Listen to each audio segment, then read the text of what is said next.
Welcome back to another episode of Monty's Gems, episode Connecting with the Creator. This week, we're going to be looking through Matthew again, some of the later chapters in the book of Matthew, starting off with chapter 23. I guess before we get into it, Jake, I guess as we've progressed through Genesis and Matthew, what have kind of been your thoughts, maybe personally, or on the things that we've been reading? Lately it's brought up a lot of questions, and especially since we had Asher on, just questioning different faiths in general and just how they all function, where those beliefs stem from, and thoughts like that.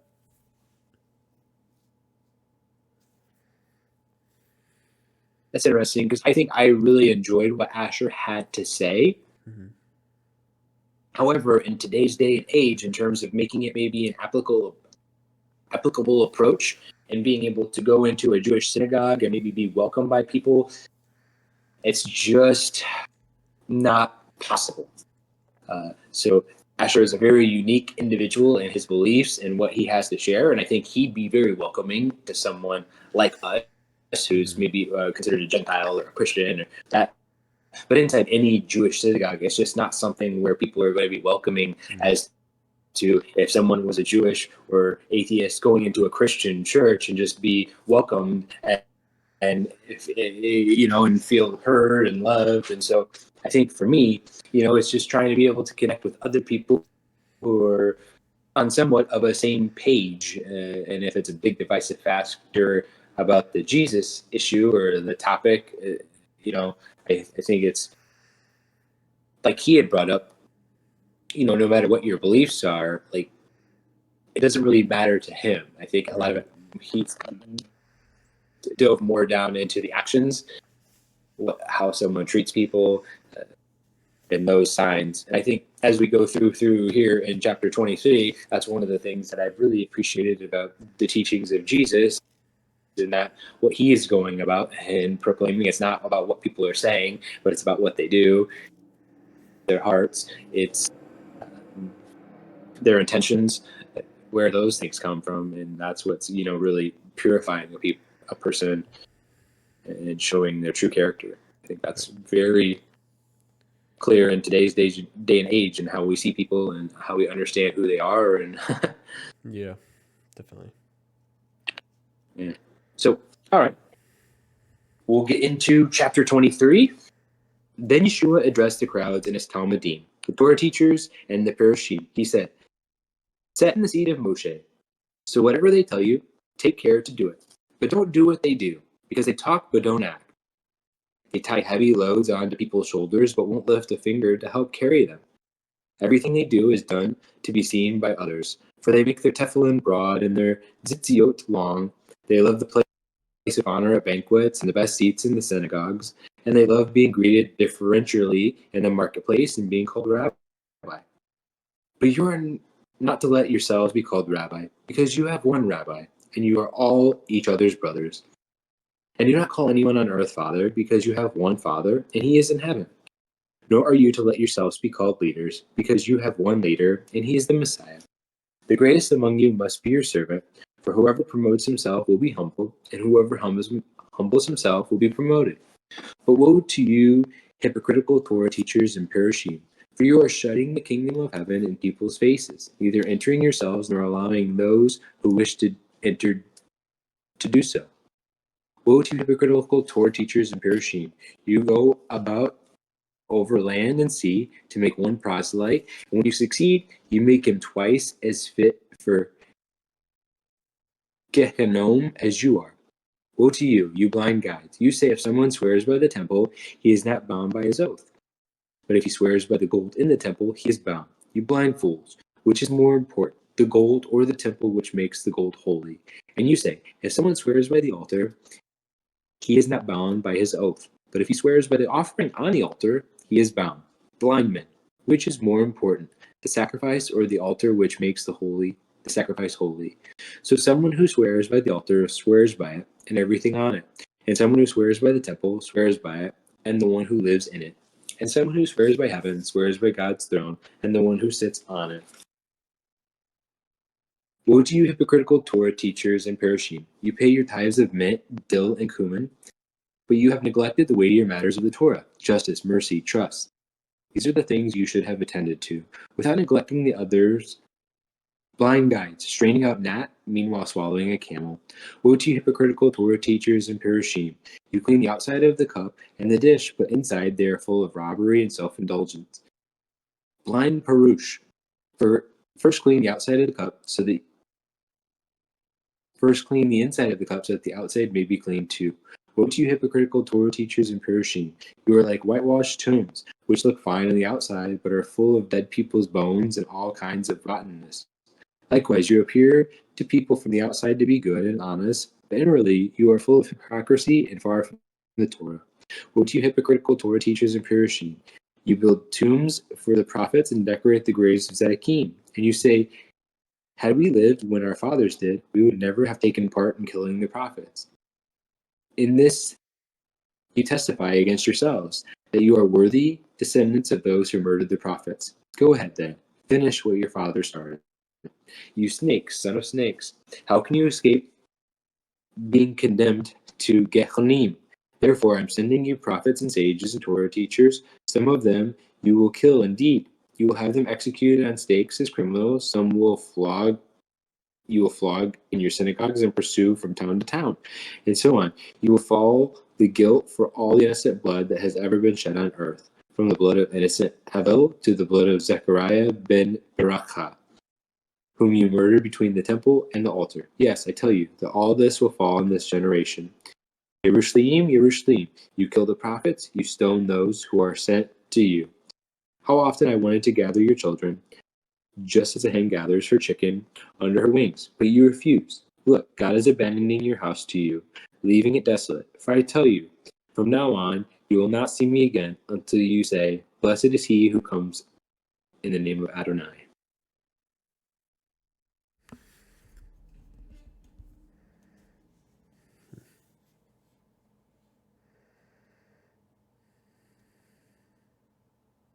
So when it's talking about the Tephilim and the Tzitzit being long,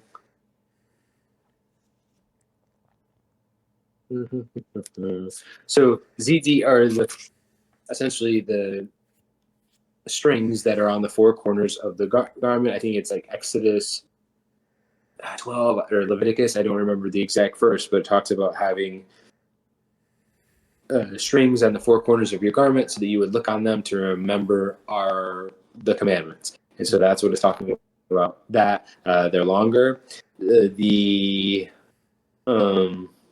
phylacteries, so I believe it's at afternoon time where the Jewish people will take a Torah scroll and then they put one over their head. It goes around their head, so it's on the frontlets between their eyes, and then they take like a long string and they tie it around their arm as they're praying. I don't remember 100% sure how that process is, but it has to do with like blood circulation and tightening it to do the prayers. This is like a special occasion, or they do this every day, or what? Yeah, every day, yeah. Mm-hmm.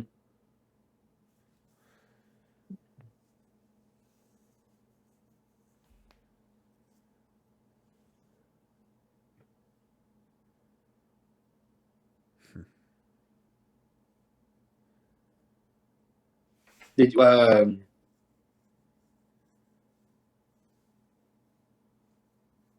did you have anything that you saw?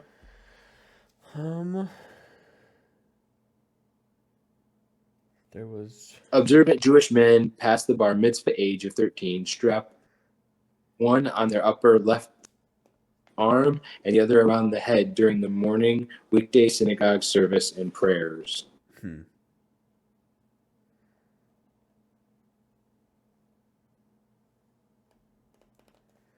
Is that for what is the reasoning behind that? Well, it has to do with the Shema. Hear, O Israel, the Lord our God, the Lord is one. You shall I don't remember it anywhere. I don't have it memorized. But you should write the commandments on the doorposts of your house and on your gates. They shall be as frontlets between your eyes. And so that's what it has to do with those prayers representing that. Hmm. If you go to the Shema, I used to have it memorized, but I don't anymore. What is the Shema? Well, it's a part of the Torah. I see. That's the prayer that they read every day. I see. Shema Yisrael Eloheinu Malakat Olam. That's not even right. Yeah, I don't even have a memory anymore. Hear, O Israel, the Lord our God, the Lord is one. Huh. And then it goes on and on and on. I don't have it memorized anymore. Do you have anything else from this chapter? No, not really. Yeah. That was really it. The only thing that really stood out to me is when they were saying if we had lived in the days of our ancestors, we would not have taken part with them in shedding the blood of the prophets. And just kind of how the whole thing is about hypocrisy basically, and saying, "Oh, well, if it was me back in the day, well, I wouldn't have done any of that." And just going on about that kind of situation. But Yeah, there's a really interesting book called Ordinary Men, and it has to do with the Holocaust. And it had to do with these, I think, 12 men that were then put in power. And then, like, just once they got in power, the things that they did and how they treated people when these were just ordinary men. It has to do with the hypocrisy. And once you get in power, once you have a power, once you're told what to do and you have control over people and they're essentially helpless, that while it's easy to say, oh, I would never do something like that or do anything like that, it's like, oh man, dude, like, right. yeah. Don't ever say never, I guess. Yeah, yeah. The amount that power corrupts very, very fast. Yeah. And it's sad Yeah. to like think like and to hope, oh, like no, that would never happen to me or anything. It's like, Right. man. Yeah. Anything else from that chapter? No, that's it. Okay. 24.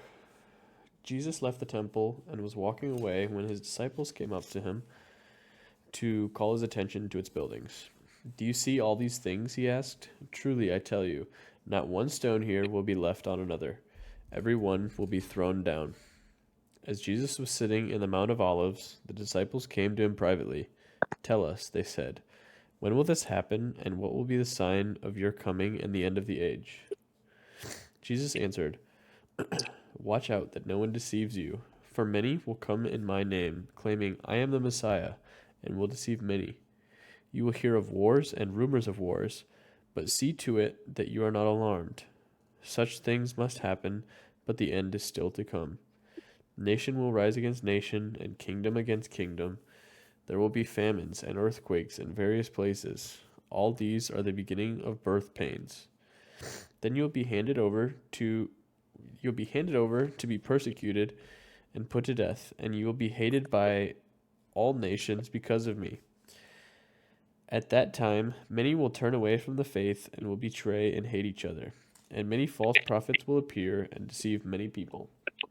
Because of the increase of wickedness, the love of most will grow cold, but the one who stands firm to the end will be saved.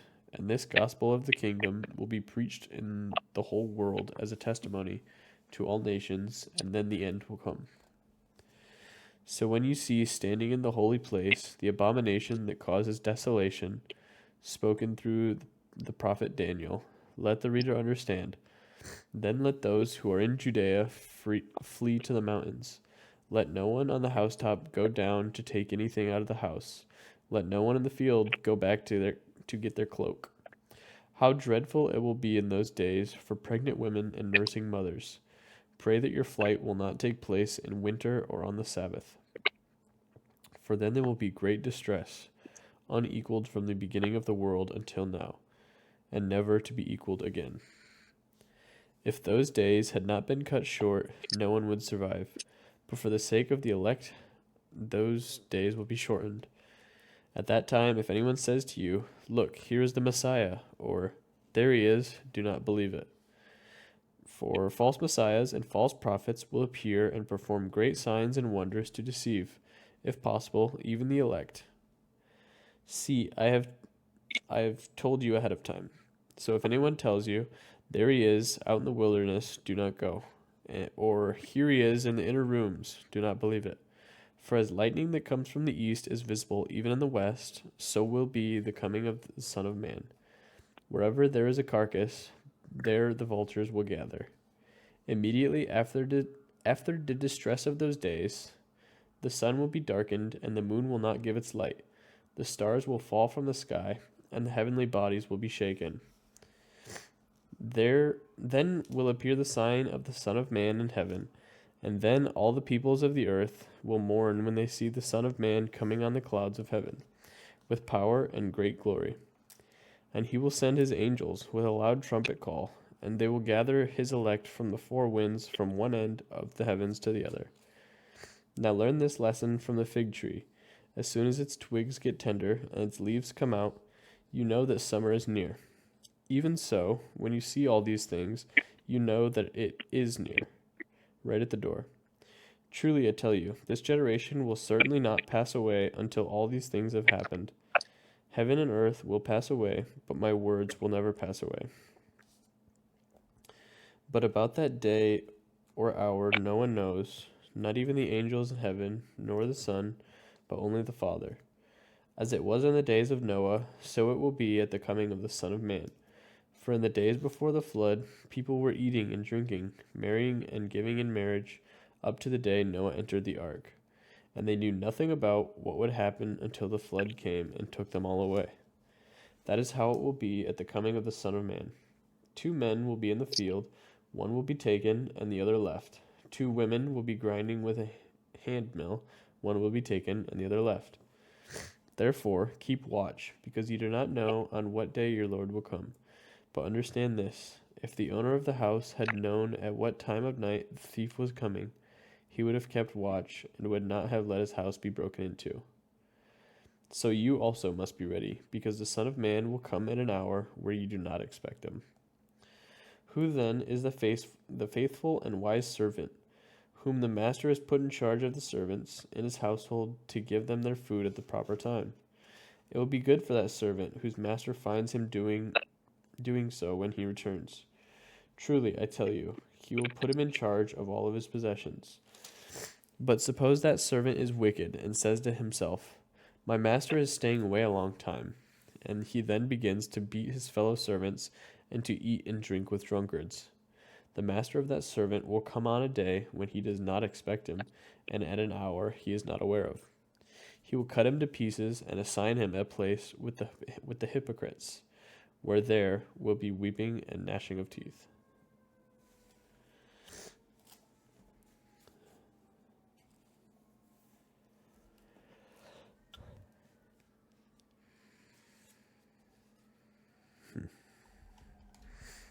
Kind of just the idea of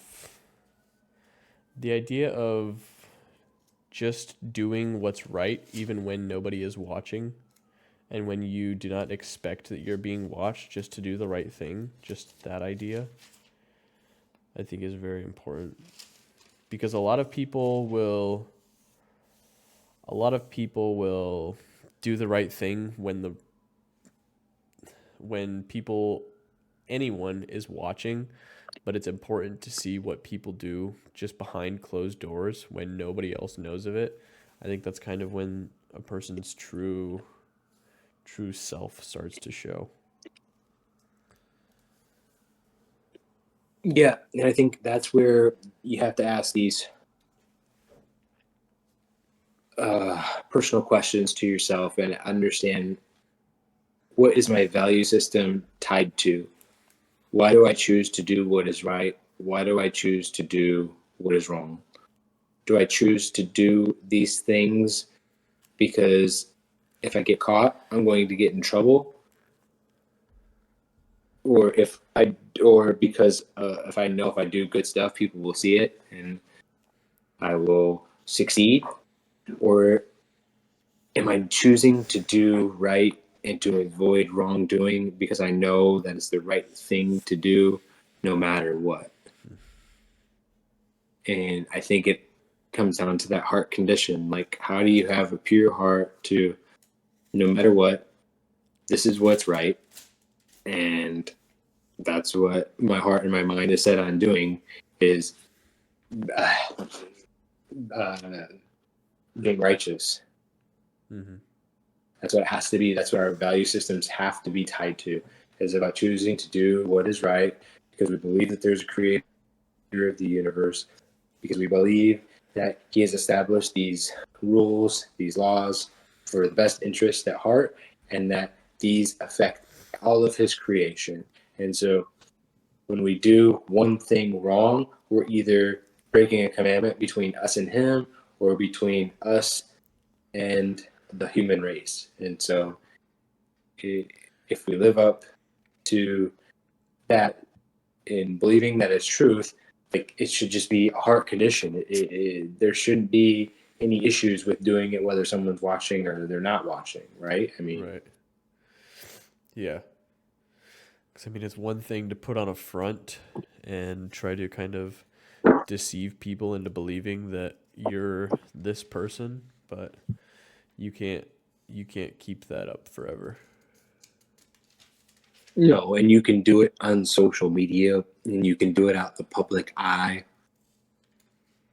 but it's not something that you can hide around your family or your loved ones. And I think it's a really good example of where you get to know who someone is based on how they treat their family, and maybe what their spouses speak of them, what their spouses would say of them, like how do they speak about them?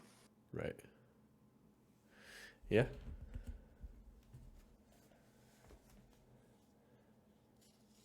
Or if our animals could speak, like what would they say about us? Right. Yeah. Did you have anything else to share there? I don't think so. All right. We'll go to chapter 25. Alrighty. The kingdom of heaven at that time will be like 10 bridesmaids who took their lamps and went out to meet the groom. 5 of them were foolish, and 5 were sensible. The foolish ones took lamps with them, but no oil, whereas the others took flasks of oils with their lamps. Now the bridegroom was late, so they all went to sleep. It was the middle of the night when the cry rang out, "The bridegroom is here! Go out to meet him." The girls all woke up and prepared their lamps. The foolish ones said to the sensible ones, "Give us some of your oil, because our lamps are going out." "No," they replied. "There may not be enough for both you and us. Go to the oil dealers and buy some for yourselves." But as they were going off to buy, the bridegroom came. Those who were ready went with him to the wedding feast, and the door was shut. Later, the other bridesmaids came. "Sir, sir," they cried, "let us in." But he answered, "Indeed, I tell you, I don't know you. So stay alert, because you know neither the day nor the hour." For it will be like a man about to leave home for a while, who entrusted his possessions to his servants. To one he gave 5 talents, equivalent to 100 years' wages, to another 2 talents, and to another 1 talent, to each according to his ability. Then he left. The one who had received 5 talents immediately went out, invested it, and earned another 5. Similarly, the one given 2 earned another 2. But the one given 1 talent went off, dug a hole in the ground, and hid his master's money. After a long time, the master of those servants returned to settle accounts with them. The one who had received 5 talents came forward, bringing the other 5, and said, "Sir, you gave me 5 talents. Here I have made 5 more." His master said to him, "Excellent. You are a good and trustworthy servant. You have been faithful with the small amount, so I put you in charge of a large amount. Come and join in your master's happiness." Also, the one who had received 2 came forward and said, "Sir, you gave me 2 talents. Here I have made 2 more." His master said to him, "Excellent. You are a good and trustworthy servant. You have been faithful with a small amount, so I put you in charge of a large amount. Come and join in your master's happiness." Now the one who had received 1 talent came forward and said, "I knew you were a hard man. You harvest where you didn't plant and gather where you didn't sow seed. I was afraid, so I went and hid your talent in the ground. Here, take what belongs to you. You wicked, lazy servant, said his master. So you knew, did you, that I harvest where haven't planted, and that I gather where I didn't sow seed? Then you should have deposited my money with the bankers, so that when I returned, I would at least have gotten back interest with my capital. Take the talent from him, and we give it to the one who has 10. For everyone who has something will be given more, so that he will have more than enough. But from anyone who has nothing, even what he does have, will be taken away. As for this worthless servant, throw him out in the darkness, where people will wail and grind their teeth. When the Son of Man comes in his glory, accompanied by all the angels, he will sit on his glorious throne. All the nations will be assembled before him, and he will separate people from one from another, as a shepherd separates sheep from the goats. The sheep he will place at his right hand, and the goats at his left. Then the king will say to those on his right, come, you whom my father has blessed, take your inheritance, the kingdom prepared for you from the founding of the world. For I was hungry, and you gave me food. I was thirsty, and you gave me something to drink. I was a stranger, and you made me your guest. I needed clothes, and you provided them. I was sick, and you took care of me. I was in prison, and you visited me. Then the people who have done what God wants will reply, Lord, when did we see you hungry and feed you, or thirsty and give you something to drink? When did we see you a stranger and make our guest, or needing clothes and provide them? When did we see you sick or in prison and visit you? The king will say to them, yes, I tell you that whenever you did these things for one of the least important of these brothers of mine, you did them for me. Then he will also speak to those on his left, saying, get away from me, you who are accursed. Go off into the fire prepared for the adversary and his angels.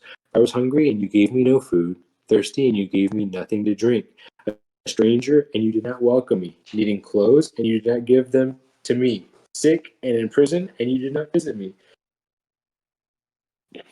Then they too will reply, Lord, when did we see you hungry, thirsty, a stranger, needing clothes, sick, or in prison, and not take care of you? And he will answer them, yes, I tell you, that whenever you refuse to do it for the least important of these people, you refuse to do it for me. They will go off to eternal punishment, but those who have done what God wants will go to eternal life.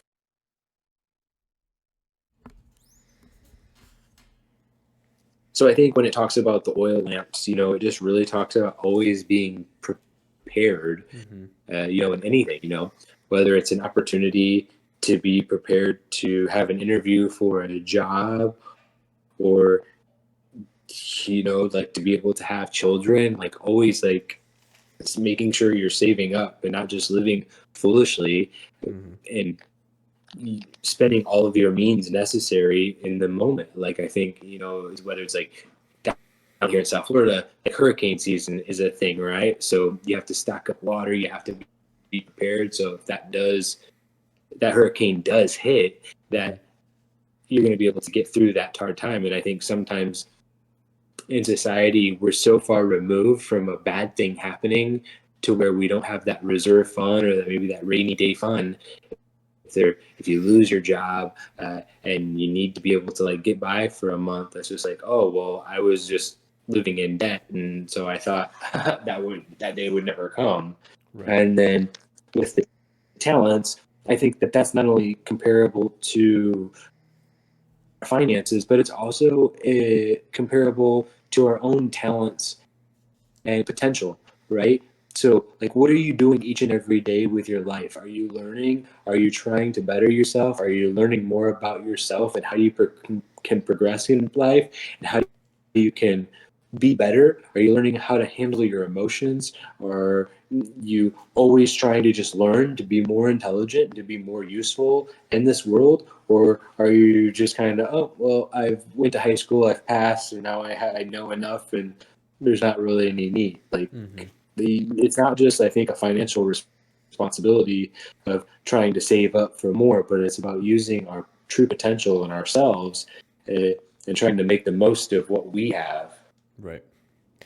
Yeah, and like it was saying, or I guess he gave one 5, one of them 2, and one of them 1 based off of their skill set or whatever. And it's just financially, but more so on the just on the skills side. Once you have more skills, there's so much more to snowball off of that just because I don't know, things in certain fields are very similar. Like they're not like I guess from the construction side of things, like learning to be a carpenter, it's not directly related to being an electrician, but it has similarities. So it's easier to become an electrician if you already know how to be a carpenter rather than just having no skills, and it would be a lot harder to become an electrician or a plumber or whatever.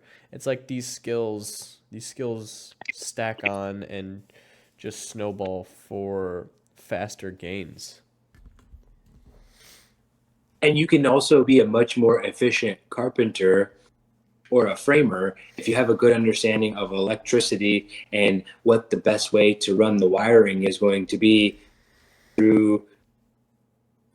I get what is it? The framework, is that what you create first? Yeah, yep.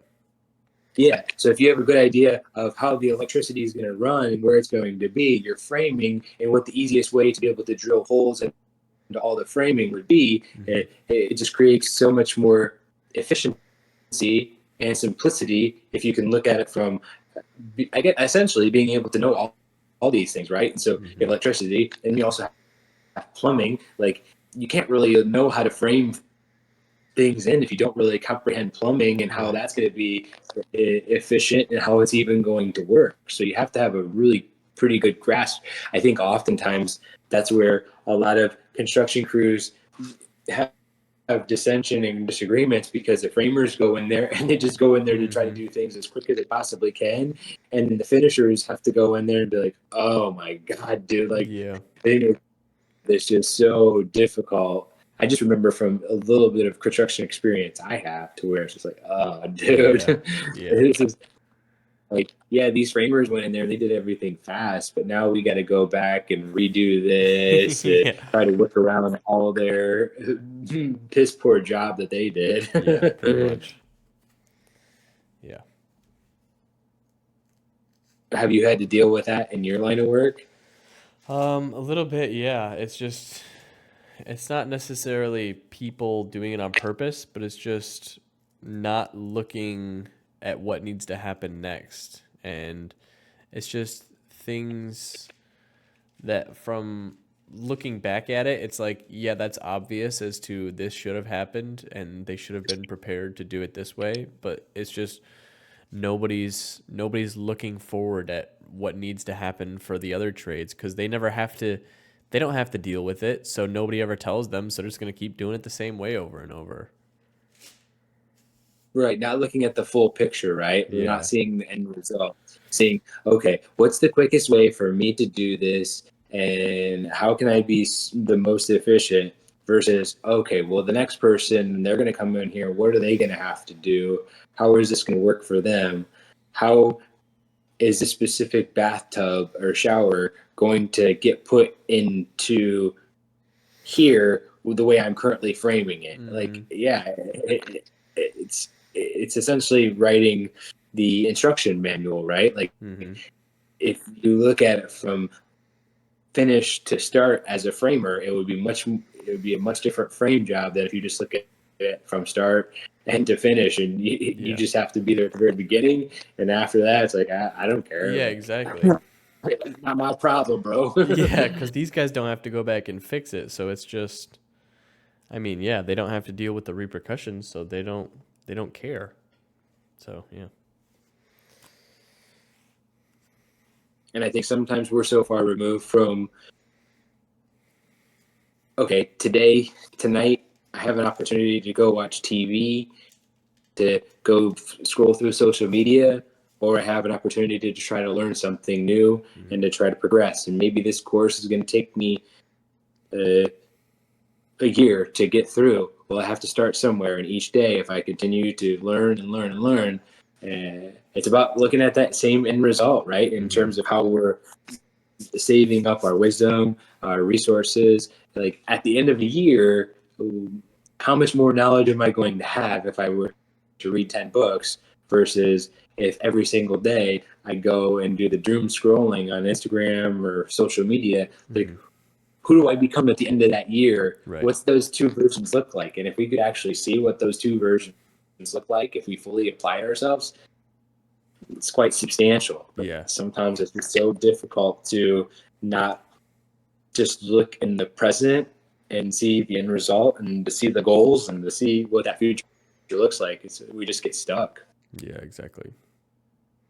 Like somebody who wants to get healthy and fit, like realizing, okay, if I do this diet and I do go to the gym for 5 days a week for 8 months, like it's so hard to see what that's going to look like at the end because it just takes so much time and effort to even start seeing results, you know? Mm-hmm.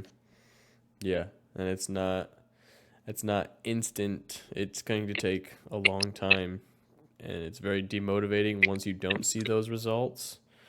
That it's like, oh, is this even worth it? Do I keep going? And it's easier said than done for sure. Mm-hmm. Did you have anything else from that chapter? No, that's all I had for 25. Okay. 26. When Jesus had finished saying all these things, he said to his disciples, "As you know, the Passover is 2 days away, and the Son of Man will be handed over to be crucified." Then the chief priests and the elders of the people assembled in the palace of the high priest, whose name was Caiaphas, and they schemed to arrest Jesus secretly and kill him. But not during the festival, they said, or there may be a riot among the people. While Jesus was in Bethany, the home of Simon the leper, a woman came to him with an alabaster jar of very expensive perfume, while she poured on his head, which she poured on his head while he was reclining at the table. When the disciples saw this, they were indignant. "Why this waste?" they asked. "This perfume could have been sold at a high price and the money given to the poor." Aware of this, Jesus said to them, "Why are you bothering this woman? She has done a beautiful thing to me. The poor you will always have with you, but you will not always have me. When she poured this perfume on my body, she did it to prepare me for burial. Truly, I tell you, wherever this gospel is preached throughout the world, what she has done will also be told in memory of her." Then one of the 12, the one called Judas Iscariot, went to the chief priests and asked, "What are you willing to give me if I deliver him over to you?" So they counted out for him 30 pieces of silver. From then on, Judas watched for an opportunity to hand him over. On the first day of the festival of unleavened bread, the disciples came to Jesus and asked, "Where do you want us to make preparations for you to eat the Passover?" He replied, "Go into the city to a certain man and tell him, 'The teacher says, my appointed time is near. I am going to celebrate the Passover with my disciples at your house.'" So the disciples did as Jesus had directed and prepared for Passover. When evening came, Jesus was reclining at the table with the 12. And while they were eating, he said, "Truly, I tell you, one of you will betray me." They were very sad and began to say to him one after the other, "Surely you don't mean me, Lord." Jesus replied, "The one who has dipped his hand into the bowl with me will betray me. The Son of Man will go, just as it is written about him. But woe to that man who betrays the Son of Man. It will be better for him if he had not been born." Then Judas, the one who would betray him, said, "Surely you don't mean me, Rabbi." Jesus answered, "You have said so." While they were eating, Jesus took bread, and when he had given thanks, he broke it and gave it to his disciples, saying, "Take and eat, this is my body." Then he took a cup, and when he had given thanks, he gave it to them, saying, "Drink from it, all of you. This is my blood of the covenant, which is poured out for many for the forgiveness of sins. I tell you, I will not drink from this fruit of the vine from now on until the day when I drink it new with you in my Father's kingdom." When they had sung a hymn, they went out to the Mount of Olives. Then Jesus told them, "This very night you will all fall away on account of me, for it is written, I will strike the shepherd, and the sheep of the flock will be scattered. But after I have risen, I will go ahead of you into Galilee. Peter replied, Even if all fall away on account of you, I never will. Truly I tell you, Jesus answered, this very night, before the rooster crows, you will disown me 3 times. But Peter declared, Even if I have to die with you, I will never disown you. And all the other disciples said the same. Then Jesus went with his disciples to a place called Gethsemane, and he said to them, Sit here while I go over and pray. He took Peter and the 2 sons of Zebedee along with him, and he began to be sorrowful and troubled. Then he said to them, My soul is overwhelmed with sorrow to the point of death. Stay here and keep watch with me. Going a little further, he fell with his face on the ground and prayed, My Father, if it is possible, may this cup be taken away from me. Yet not as I will, but as you will. Then he returned to his disciples and found them sleeping. Couldn't you men keep watch with me for 1 hour? He asked Peter. Watch and pray so you will not fall into temptation. The spirit is willing, but the flesh is weak. He went away a second time and prayed, My Father, if it is not possible for this cup to be taken away unless I drink it, may your will be done. When he came back, he again found them sleeping, because their eyes were heavy. So he left them and went away once more and prayed the 3rd time, saying the same thing. Then he returned to the disciples and said to them, Are you still sleeping and resting? Look, the hour has come, and the Son of Man is delivered into the hands of sinners. Rise, let us go. Here comes my betrayer. While he was still speaking, Judas, one of the 12, arrived. With him was a large crowd armed with swords and clubs, sent from the chief priests and the elders of people. Now the betrayer had arranged a signal with them. The one I kiss is the man. Arrest him. Going at once to Jesus, Judas said, Greetings, Rabbi, and kissed him. Jesus replied, Do what you come for, friend. Then the man stepped forward, seized Jesus, and arrested him. With that, one of Jesus' companions reached for his sword, drew it out, and struck the servant of the high priest, cutting off his ear. Put your sword back in its place, Jesus said to him, for all who draw the sword will die by the sword. Do you think I cannot call my Father, and he will at once put at my disposal more than 12 legions of angels? But how then would the scriptures be fulfilled this way, since it must happen this way? In that hour, Jesus said to the crowd, Am I leading a rebellion that you have come out with the swords and clubs to capture me? Every day I sat in the temple courts teaching, and you did not arrest me? But this has all taken place that the writings and the prophets might be fulfilled. Then all the disciples deserted him and fled. Those who had arrested Jesus took him to Caiaphas, the high priest, where the teachers of the law and elders had assembled. But Peter followed him at a distance, right up to the courtyard of the high priest. He entered and sat down with the guards to see the outcome.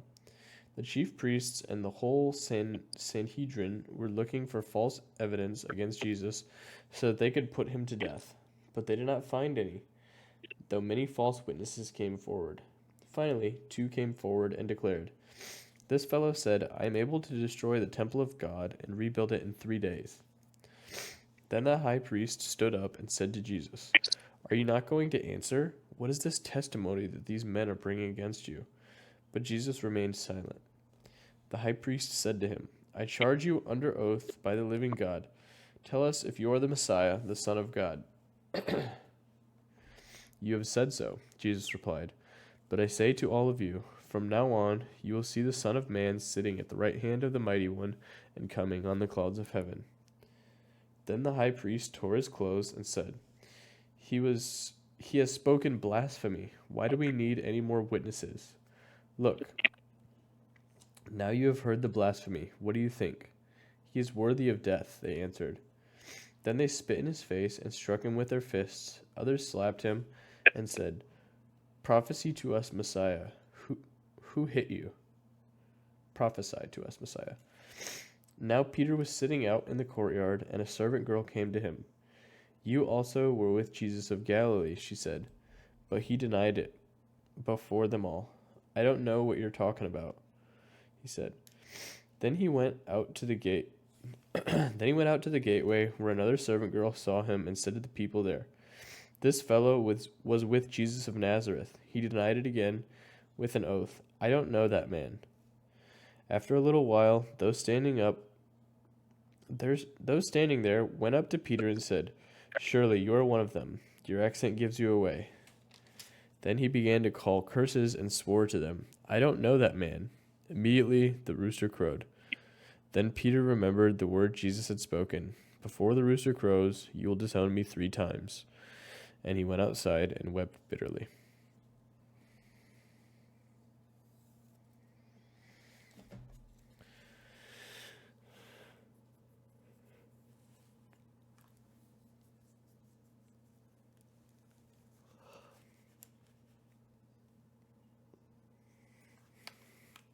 Does anything stand out to you there? Uh, Not like off the top of my memory. I mean, Passover, it's a Jewish holiday that's coming up here in April next month, and so it's really interesting that how this is kind of like a fulfillment of the Passover lamb that when the Jewish people were in um, Egypt and the 12 plagues were coming. They each killed the lamb and put the blood over its doorpost to be saved from the murder of the firstborn. And then, this kind of message of salvation, essentially him dying, is another form of that in terms of Passover. So it's very interesting. I sometimes struggle not understanding how the Christian church doesn't correlate the two and fit them together so nicely. Mm-hmm. When this was an actual Jewish holiday, and instead of creating a new holiday, Right. Easter, which has to do with the resurrection, but how they seem to fit pretty perfectly, in so much as that he's even eating the Passover with his disciples. Right.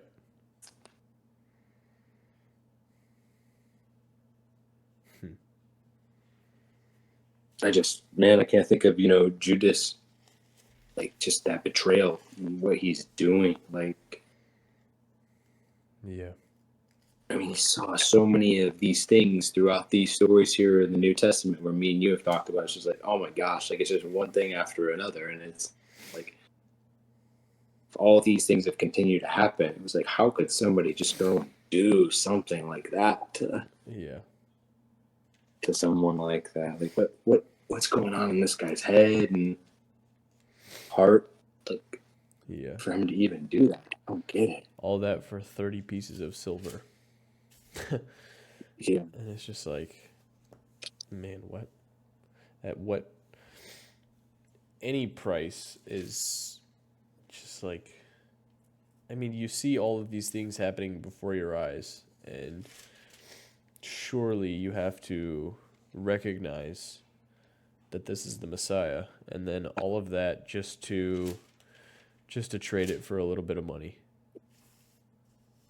Well, it wasn't like he was really doing it for the monetary value, because he kind of already came up as like, what are you guys gonna give me if I do this? Right. You know what I mean? Yeah. It's like, why are you asking that? Why does it matter what they're going to give you? Like, Right. what's the intention? What are you really trying to gain out of this? Like, Yeah. are you jealous of him? Is there something going on, like, spiritually, mentally, inside of yourself, to where you have that much jealousy? Like, it doesn't seem like it was ever because of the monetary value. And even when he got it, then he goes and just kind of gives it back to them. It was just like, well, dude, like, Yeah. yeah. Huh. Yeah. Just to see what it will do for you to turn on someone who seems like was a friend, or was very close, Yeah. had a close relationship to. That just Right. blows my mind. Yeah. And all the rest of the disciples basically disowning him out of what I would assume would be fear. Yeah, I mean, I guess I could I'm more so understand that. Be like, yeah, you were Right. just with him yesterday. Be like, well, crap, dude. Like, Yeah. this guy told me what's gonna happen to him. Like, Yeah. no, it wasn't me. It must have been somebody that looked like me. Yeah. Like, I mean, they know what's coming. Like, they're just avoiding essentially physical punishment or like, yeah. Hmm. Yeah. It seems like that's just way more. It's not like they're sinning by, saying no or anything like that, but like Right. they're not turning it in. They're not like deliberately saying, oh, well, don't do this to me, but because I don't want to have it happen to me, do it to him over there, like trying to Right. just push it off on somebody. Yeah. So be like, let's make this guy look really bad so that they just put all their focus over there and take Yeah. care of him. So everything is removed off of me. And now I'm like Yeah. spotless and blameless.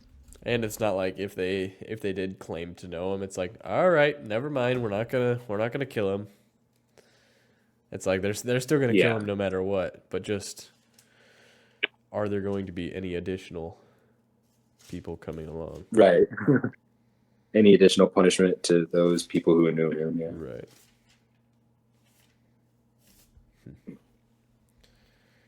I don't have anything else for 26. I also don't. All right. Chapter 27. Early in the morning, all the head Kohanim and leaders met to plan how to bring about Yeshua's death. Then they put him in chains, led him away, and handed him over to Pilate the governor. When Yehuda, who had betrayed him, saw that Yeshua had been condemned, he was seized with remorse and returned the 30 silver coins to the head Kohanim and elders, saying, I sinned in betraying an innocent man to death. What is that to us?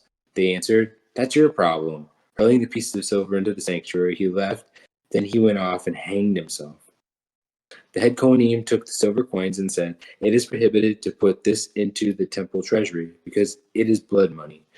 So they decided to use it to buy the potter's field as a cemetery for foreigners. This is how it came to be called the Field of Blood, a name it still bears. Then what Zechariah the prophet spoke was fulfilled, and they took the 30 silver coins, which was the price the people of Israel had agreed to pay for him, and used them to buy the potter's field, just as the Lord directed me. Meanwhile, Yeshua was brought before the governor, and the governor put this question to him, Are you the king of the Jews? Yeshua answered, The words are yours. But when he was accused by the head Kohanim and elders, he gave no answer. Then Pilate said to him, Don't you hear all these charges they are making against you? But to the governor's great amazement, he did not say a single word in reply to the accusations. It was the governor's custom during a festival to set free one prisoner, whomever the crowd asked for. There was at that time a notorious prisoner being held named Yeshua Bar Abba. So when a crowd had gathered, Pilate said to them, Whom do you want me to set free for you, Bar Abba or Yeshua, called the Messiah? For he understood that it was out of jealousy that they had handed him over. While he was sitting in court, his wife sent him a message.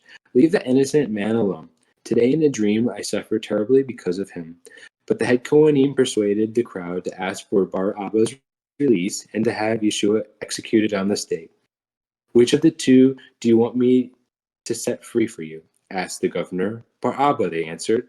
Pilate said to them, Then what should I do with Yeshua called the Messiah? They all said, Put him to death on the stake. Put him to death on the stake. When he asked, Why? What crime has he committed? They shouted all the louder, Put him to death on the stake. When Pilate saw that he was accomplishing nothing, but rather that a riot was starting, he took water, washed his hands in front of the crowd, and said, My hands are clean of this man's blood. It's your responsibility. All the people answered, His blood is on us and on our children. Then he released to them Barabbas. Yeshua, after having him whipped, he handed over to be executed on a stake. The governor's soldiers took Yeshua into the headquarters building, and the whole battalion gathered around him. They stripped off his clothes and put him on a scarlet robe, wove thorn branches into a crown and put it on his head, and put a stick in his right hand. Then they kneeled down in front of him and made fun of him. Hail to the King of the Jews! They spit on him and used the stick to beat him about the head. When they had finished ridiculing him, they took off the robe, put his own clothes back on him, and led him away to be nailed to the execution stake. As they were leaving, they met a man from Cyrene named Shimon, and they forced him to carry Yeshua's execution stake. When they arrived at a place called Golgotha, which means place of skull, they gave him wine mixed with bitter gall to drink, but after tasting it, he would not drink it. After they had nailed him to the stake, they divided his clothes among them by throwing dice. They sat down to keep watch over him there. Above his head they placed the written notice stating the charge against him. This is Yeshua, the King of the Jews. Then two robbers were placed on execution stakes with him, one on the right and one on the left. People passing by hurled insults at him, shaking their heads and saying, "So you can destroy the temple, can you? And rebuild it in 3 days? Save yourself if you are a son of God, and come down from the stake." Likewise, the head Kohanim jeered at him along with the Torah teachers and elders. He saved others, but he can't save himself. So he's king of Israel, is he? Let him come down now from the stake. Then we'll believe him. He trusted God, so let him rescue him if he wants him. After all, he did say, "I am the Son of God." Even the robbers nailed up with him insulted him in the same way. From noon until 3 o'clock in the afternoon, all the land was covered with darkness. At about 3, Yeshua uttered a loud cry, "Eli, Eli, lema shivactani." My God, why have you deserted me?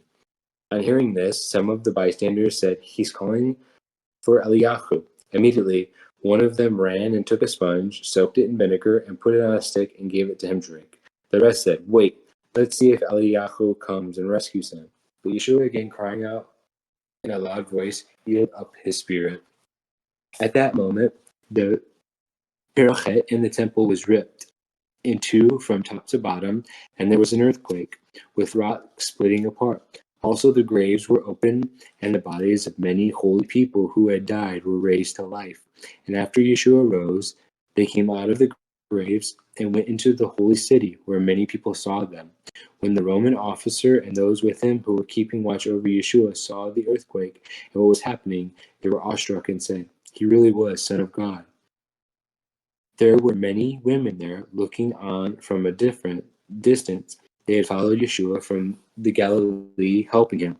Among them were Miriam from Magdala, Miriam the mother of Yaakov and Joseph, and the mother of Zabdi's sons. Towards evening there came a wealthy man from Ramatayim named Joseph, who was himself a Talmud of Yeshua. He approached Pilate and asked for Yeshua's body, and Pilate ordered it to be given to him.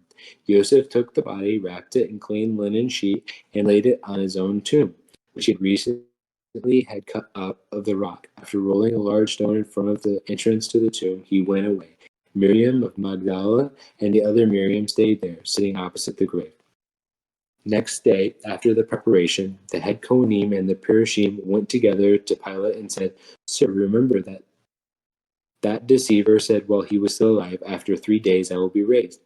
Therefore, order that the grave may be made secure till the third day, otherwise the Talmudim may come, steal him away, and say to the people, 'He was raised from the dead,' and the last deception will be worse than the first." Pilate said to them, "You may have your guard. Go and make the grave secure as you know how." So they went and made the grave secure by sealing the stone and putting the guard on watch.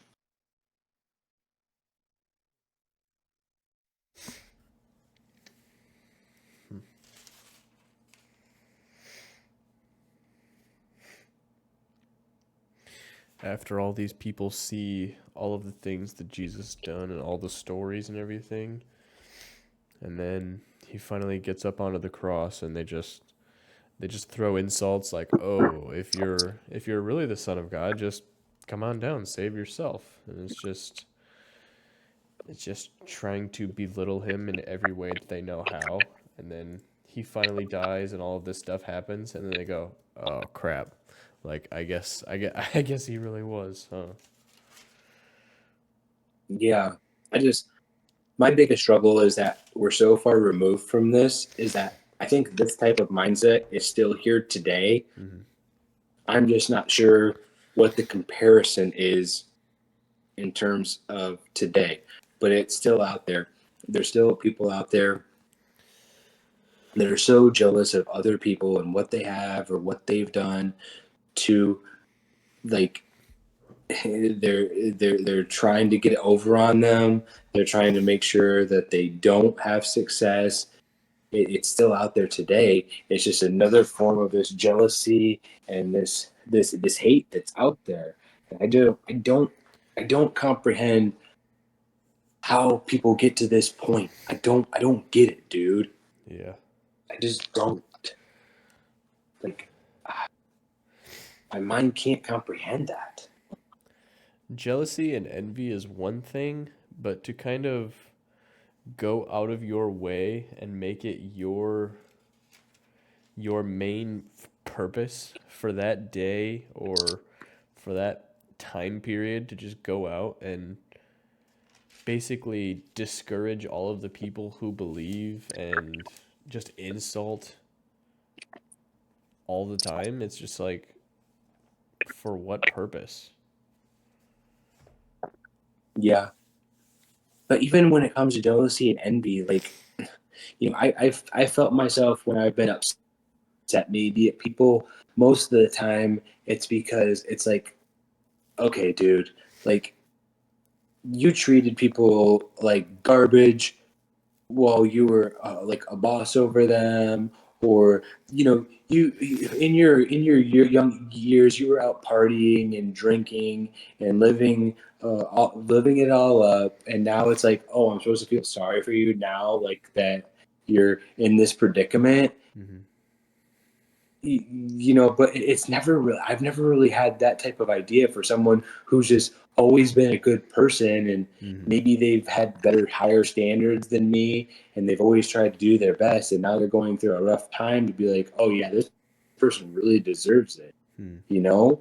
Yeah. And it's just like, I think we live in a day and age where people have such low standards, to where they're just living life on a whim and their temporary pleasures, to where it's really difficult when you see someone who has high standards and who's not just off living a lawless life and living foolishly, to like not like wish the worst on them. You know what I mean? Right. Yeah. Definitely. Hmm. It's like, I think there's just always that type of guilt and shame and jealousy that comes from people who have high standards, and they just try to live the life the best that they know how, and try to live a perfect life, maybe it looks like in others, and for other people to just not have resentment or or or jealousy towards that. It's like, hey, sorry, like, yeah, I don't go out and eat crap, and I don't I don't drink, and I don't do all these things, and I go to bed at 8:30, and I wake up to the gym. It's like, yeah, like, what do you expect? Like, I'm not gonna look I'm gonna look a little bit different. I'm gonna be in pretty good shape. Like, what Mm-hmm. what do you want from me? Like, you have the same option, and I'm not talking to you. I'm talking about people. Like, everybody has that opportunity to go do that. Mm-hmm. Why aren't you doing it? Like, you Right. know what I mean? Like, make something of yourselves, people. Like, we all Yeah. have that opportunity. I'm saying this to Chad. Like, hey, like, don't get upset and frustrated when someone else is getting ahead in life and they're being successful, when they're putting in the work and they're putting in the effort, dude. Like, what do you Mm-hmm. expect? Mm-hmm. And it's one thing if you choose, like, everybody's got a choice to go down that path or to not go down that path. And if you choose to not go down that path, that's fine. That's your choice, but don't get mad at the other people for going down a different path and see them doing better at X, Y, or Z because they chose that path.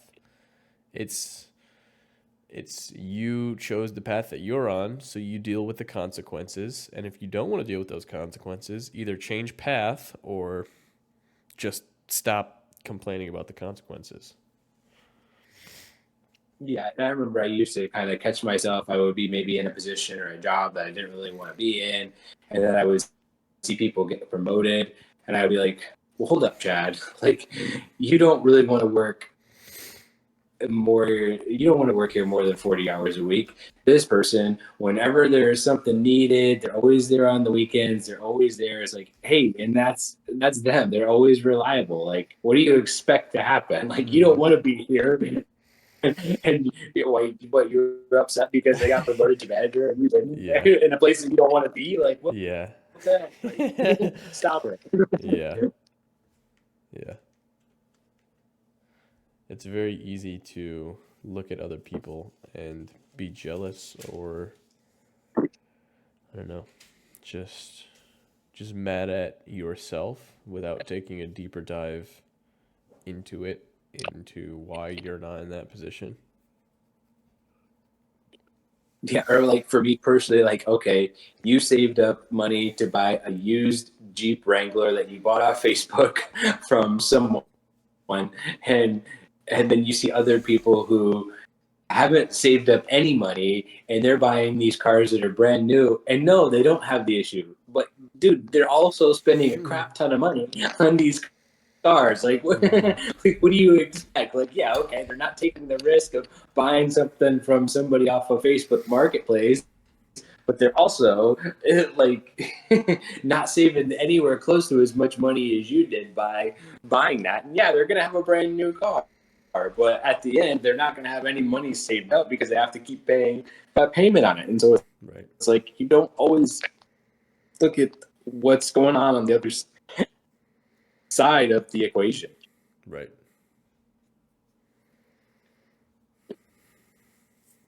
And that's all I had to share about chapter 27. Alrighty.